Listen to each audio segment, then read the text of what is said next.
जागरूकता सगळ्यात महत्वाची आहे. म्हणून महाराष्ट्रातल्या साधू संतांनी सांगितलेले आता जागारे महिनो जागा किंवा जगजोगी जाग जाग बोलती, या पद्धतीने प्रत्येकाने जागा राहिली पाहिजे.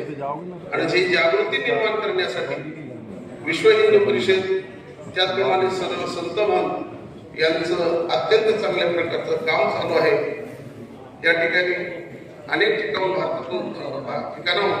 भारतातून साधू संत आलेले आहेत आणि निश्चितच वाढत्या ज्या समस्या आहेत, ड्रग सारखं प्रकरण आहे, त्याच्यानंतर धर्मांतराचा जो विषय आहे, धर्मांतर होऊ नये याच्यासाठी पहिल्यांदा प्रयत्न झाले पाहिजे.